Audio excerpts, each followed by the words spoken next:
Finally, one more. Number 8. How many times have you heard people trying to explain when Jesus asks John, do you love me? Do you love me more? You remember that at the end of the book of John? Well, here's what John says. When they had finished breakfast, Jesus said to Simon Peter, Simon, son of John, do you love me more than these? Now, the puzzle here, for me anyway, is why does Jesus ask Peter whether he loves him more than the others do? Well, he did deny him 3 times, but what did Peter say long before then? You're not going to get it from John. You got to go over to Matthew, because Matthew solves John. Peter answered him, though they will all fall away because of you, I will never fall away. So Matthew records, though John does not, Peter's boast that he was the most faithful of Jesus' disciples. So Jesus, after all this has occurred, asks him, so do you love me more than these? You said you wouldn't fall away. You don't get it from one. You got to get it from the other to fill in the detail. So not only does John solve Luke and Luke solve John, and Luke solves Matthew twice, Mark solves Luke, John solves Mark, Mark solves Matthew, Matthew solves John. There's no way this is an invented story. You couldn't do this. This is too obscure. All these details, you got to look all over the place to try and put them all together.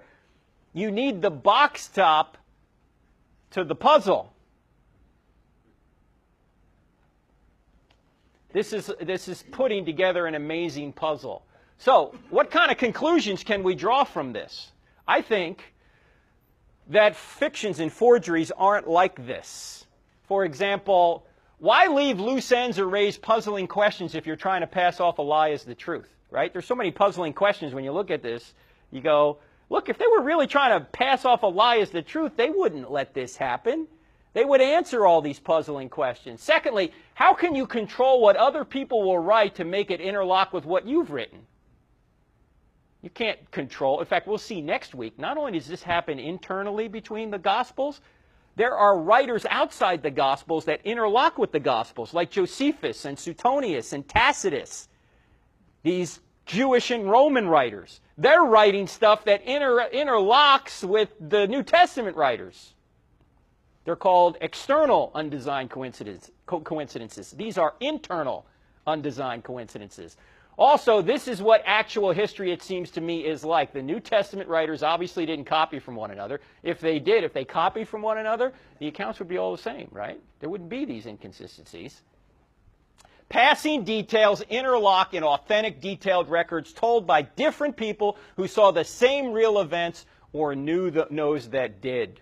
Now, do you remember my friend Jim Wallace, who was in here last December? The cold case homicide detective who's been on Dateline 4 times for solving cold case murders that are 30 years old. Well, he wrote a book called Cold Case Christianity, where he looks at eyewitness details. He's great at eyewitness testimony because that's what he does for a living. In fact, he and I do several seminars together now.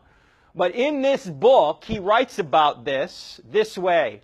He says, the early believers could have destroyed all but one of the accounts, changed the conflicting details, or simply harmonized the Gospels, but these diverse accounts were preserved as they are because they are true. They display all the earmarks we would expect in true eyewitness testimony. If the early church had eliminated the 4 eyewitness perspectives and limited us to one tidy version, we would inevitably miss some significant detail.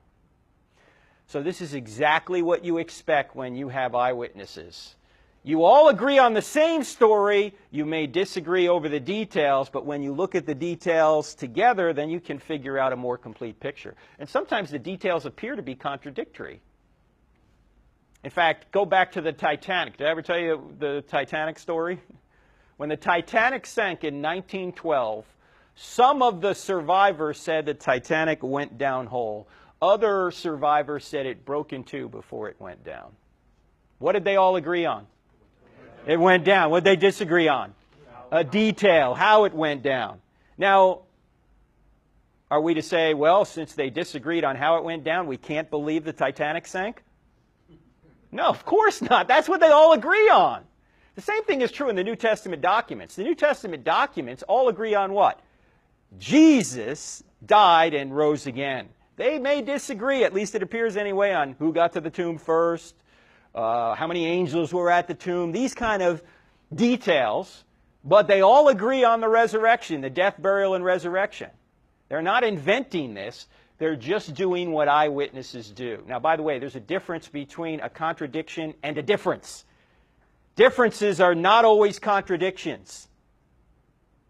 So you just got to look at each one of them and see if they are contradictory or if they're just different.